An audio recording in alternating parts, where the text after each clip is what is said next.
Hello दोस्तों, myself Purnima and welcome to my channel soul journey to transformation में।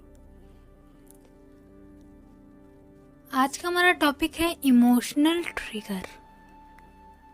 Emotional triggers वो stage होती है जिसमें आप अपने दबे हुए इमोशंस जो आप में स्टोर हुए होते हैं काफ़ी टाइम से, आपकी दबी हुई बुरी फीलिंग्स, डर, चिंता, गुस्सा और भी जितने इमोशंस होते हैं उनका बाहर आना,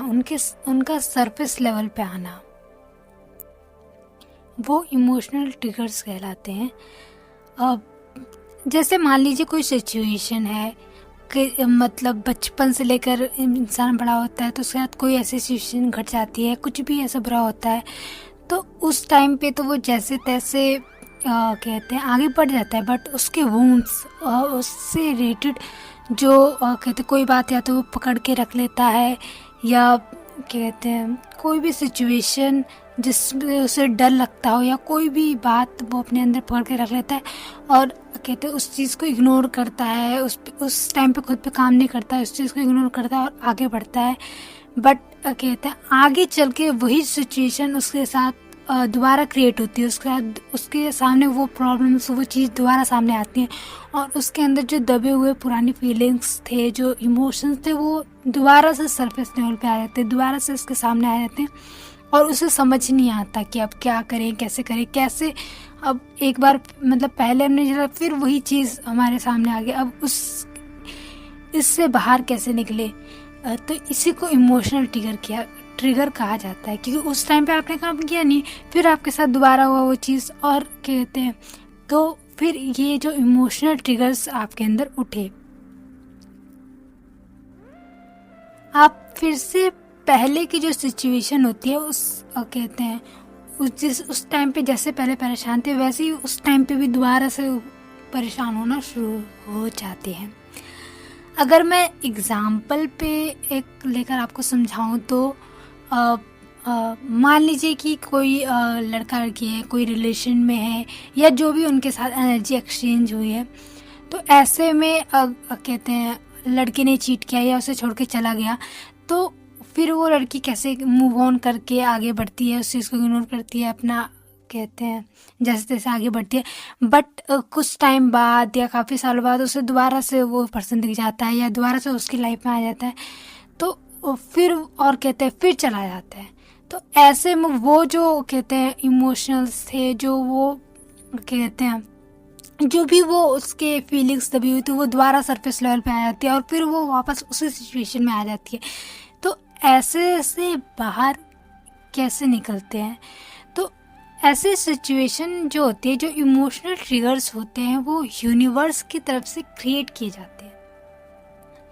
जी, ये जो कहते हैं सिचुएशन यूनिवर्स की तरफ से क्रिएट किए जाते हैं, क्यों? क्योंकि वो चाहता है कि वो आप खुद पर काम करें। इमोशनल जो आपके अंदर दबे हुए हैं, जो आपके अंदर ब्लॉकेज क्रिएट कर रहे हैं, वो उनको सरफेस लेवल पे बार बार लेकर आते हैं ताकि आप उन्हें रिलीज़ करें, आप खुद पर काम करें और आप खाली हों अंदर से। ऐसे टाइम पे कहते हैं लोग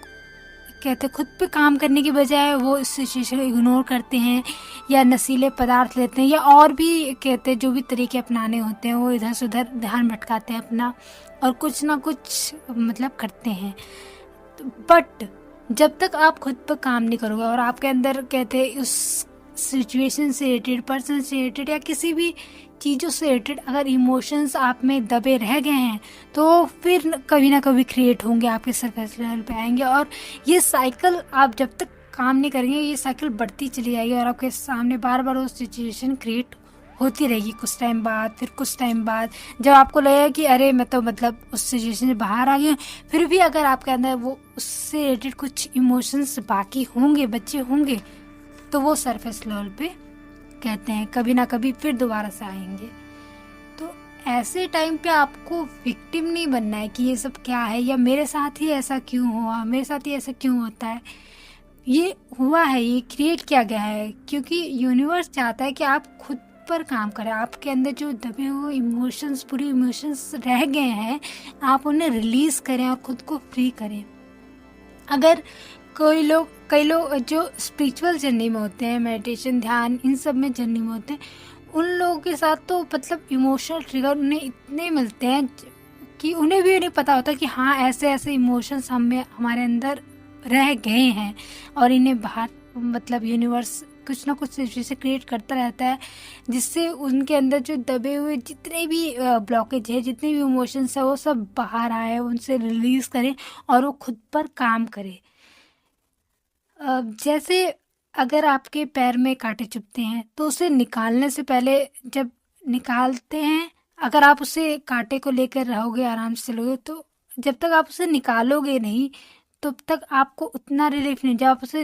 हालांकि कांटा निकालने से पहले आपके पैरों में बहुत दर्द होगा, तो वही पेन, वही चीज़ आपको इमोशनल ट्रिगर के थ्रू मिलती है, दिया जाता है, ताकि आप खुद पर हीलिंग करें और खुद पर काम करें। अब इमोशनल ट्रिगर्स अगर देखें तो ये कैसे आते हैं, जब मतलब या तो आपके आसपास काफ़ी टाइम हो गया, आपको लगा कि हाँ हो गया, हम निकल गए, लेकिन आपके अंदर इमोशंस अभी भी हैं उस सिचुएशन से रिलेटेड,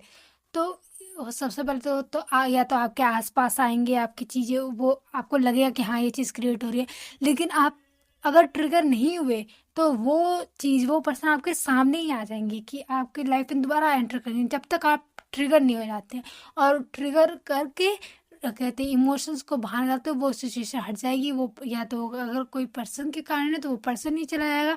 क्योंकि उनका काम ही है आपको ट्रिगर करना और कहते हैं आपके जो दबे हुए इमोशन उनको बाहर लेके आना। और अगर ऐसे टाइम पे अगर आप कभी ट्रिगर होते हैं तो उसे इग्नोर करने के बजाय, या कहते हैं नशीले पदार्थ का सेवन करने के बजाय, आप खुद पर काम करें, खुद पर खुद की हीलिंग करें,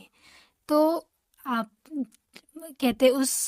सिचुएशन से, उस कहते हैं उस प्रॉब्लम से बाहर आ सकते हैं। सो मैंने अपनी काफ़ी सारी वीडियोस में बताया है कि हीलिंग कैसे करें, हीलिंग कब करें, बट फिर भी मैं आपके लिए एक सेपरेट वीडियो बनाऊंगी।